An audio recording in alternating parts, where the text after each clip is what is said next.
ಎಲ್ಲರಿಗೂ ನಮಸ್ಕಾರಗಳು. ಪರಿಸರ ಸಂರಕ್ಷಣೆಯಲ್ಲಿ ವಿದ್ಯಾರ್ಥಿಗಳ ಪಾತ್ರ ಪ್ರಬಂಧ. ಈ ಪ್ರಬಂಧ ಇಷ್ಟ ಆಗಿದ್ದಲ್ಲಿ ವಿಡಿಯೋಕ್ಕೆ ಒಂದು ಲೈಕ್ ಮಾಡಿ, ಶೇರ್ ಮಾಡಿ, ಸಬ್ಸ್ಕ್ರೈಬ್ ಮಾಡಿ. ಪೀಠಿಕೆ.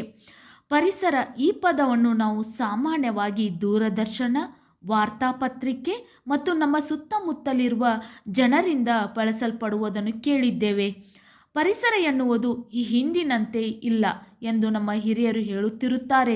ಇನ್ನು ಕೆಲವರು ನಾವು ಆರೋಗ್ಯಕರವಾದ ಪರಿಸರದಲ್ಲಿ ಕೆಲಸ ಮಾಡಬೇಕೆಂದು ಹೇಳುತ್ತಾರೆ. ಪರಿಸರ ಈ ಪದವನ್ನು ನಾವು ಸಾಮಾನ್ಯವಾಗಿ ದೂರದರ್ಶನ, ವಾರ್ತಾಪತ್ರಿಕೆ ಮತ್ತು ನಮ್ಮ ಸುತ್ತಮುತ್ತಲಿರುವ ಜನರಿಂದ ಬಳಸಲ್ಪಡುವುದನ್ನು ಕೇಳಿದ್ದೇವೆ. ಪರಿಸರ ಎನ್ನುವುದು ಈ ಹಿಂದಿನಂತೆ ಇಲ್ಲ ಎಂದು ನಮ್ಮ ಹಿರಿಯರು ಹೇಳುತ್ತಿರುತ್ತಾರೆ. ಇನ್ನು ಕೆಲವರು ನಾವು ಆರೋಗ್ಯಕರವಾದ ಪರಿಸರದಲ್ಲಿ ಕೆಲಸ ಮಾಡಬೇಕೆಂದು ಹೇಳುತ್ತಾರೆ. ವಿವರಣೆ: ಸಸ್ಯಗಳು, ಪ್ರಾಣಿಗಳು, ಸೂಕ್ಷ್ಮ ಜೀವಿಗಳು ಮತ್ತು ಮಾನವರಂಥ ಎಲ್ಲ ಜೀವಿಗಳಂತೆಯೂ ಸುತ್ತಮುತ್ತಲಿನ ಭೌತಿಕ ಪರಿಸರಗಳು ಪರಸ್ಪರ ಪ್ರತಿವರ್ತಿಸುತ್ತವೆ ಮತ್ತು ಪ್ರಕೃತಿಯಲ್ಲಿ ಸಮತೋಲನವನ್ನು ಕಾಪಾಡುತ್ತವೆ.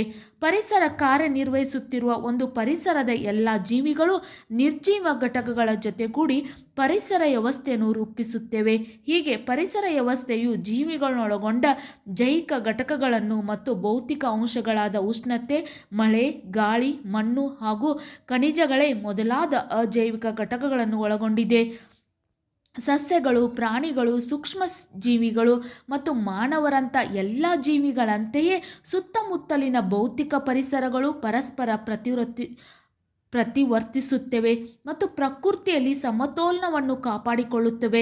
ಪರಸ್ಪರ ಕಾರ್ಯನಿರ್ವಹಿಸುತ್ತಿರುವ ಒಂದು ಪರಿಸರದ ಎಲ್ಲ ಜೀವಿಗಳು ನಿರ್ಜೀವ ಘಟಕಗಳ ಜೊತೆಗೂಡಿ ಪರಿಸರ ವ್ಯವಸ್ಥೆಯನ್ನು ರೂಪಿಸುತ್ತವೆ.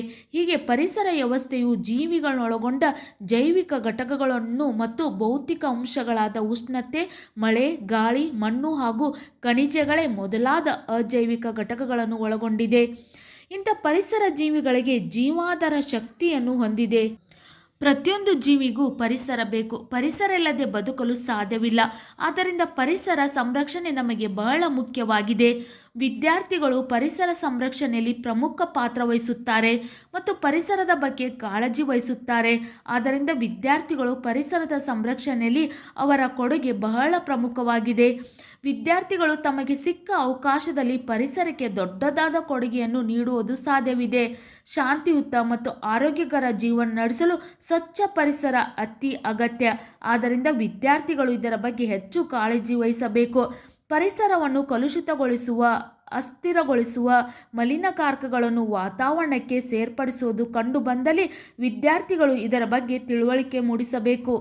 ಹಾಗೂ ನಿಸರ್ಗದ ಜೊತೆ ಬೆರೆತು ಬಾಳಿದರೆ ಪರಿಸರದ ಮೇಲೆ ದುಷ್ಪರಿಣಾಮ ಬೀರುವುದರ ಬಗ್ಗೆ ಜನರಲ್ಲಿ ಜಾಗೃತಿ ಮೂಡಿಸುವುದು. ಹಾಗೂ ನಾವು ಪರಿಸರ ವ್ಯವಸ್ಥೆ ಒಂದು ಅವಿಭಾಜ್ಯ ಅಂಗವಾಗಿದ್ದೇವೆ. ಪರಿಸರದಲ್ಲಿನ ಬದಲಾವಣೆಗಳು ನಮ್ಮ ಮೇಲೆ ಪ್ರಭಾವ ಬೀರುತ್ತವೆ ಮತ್ತು ನಾವು ಮಾಡುವ ಕೆಲಸ ಪರಿಸರದ ಮೇಲೆ ಪ್ರಭಾವ ಬೀರುತ್ತದೆ. ಉಪಸಂಹಾರ: ಆದ್ದರಿಂದ ವಿದ್ಯಾರ್ಥಿಗಳು ಪರಿಸರ ಸಂರಕ್ಷಣೆ ಬಗ್ಗೆ ಜನರಿಗೆ ತಿಳುವಳಿಕೆ ಮೂಡಿಸುವುದು ಬಹಳ ಮುಖ್ಯವಾಗಿದೆ. ಹಳ್ಳಿಗಳಲ್ಲಿ ಪರಿಸರದ ಸಂರಕ್ಷಣೆ ಬಗ್ಗೆ ಘೋಷಣೆಗಳನ್ನು ಕೂಗುತ್ತಾ ಜಾಥಾ, ಮೆರವಣಿಗೆ ಮಾಡಬೇಕು. ಕಿರು ನಾಟಕಗಳ ಮುಖಾಂತರ ಪರಿಸರ ವ್ಯವಸ್ಥೆ ಬಗ್ಗೆ ಜನರಿಗೆ ತಿಳುವಳಿಕೆ ಮೂಡಿಸುವುದು ಬಹಳ ಮುಖ್ಯವಾಗಿದೆ. ನಿಮಗೂ ಕೂಡ ಪರಿಸರ ಸಂರಕ್ಷಣೆಯಲ್ಲಿ ವಿದ್ಯಾರ್ಥಿಗಳ ಪಾತ್ರ, ಪರಿಸರ ಎಂದರೇನು, ಪರಿಸರದ ಮಹತ್ವ ಈ ಪ್ರಬಂಧ ಇಷ್ಟ ಆಗಿದ್ದಲ್ಲಿ ವಿಡಿಯೋಕ್ಕೆ ಒಂದು ಲೈಕ್ ಮಾಡಿ, ಶೇರ್ ಮಾಡಿ, ಸಬ್ಸ್ಕ್ರೈಬ್ ಮಾಡಿ. Thank you.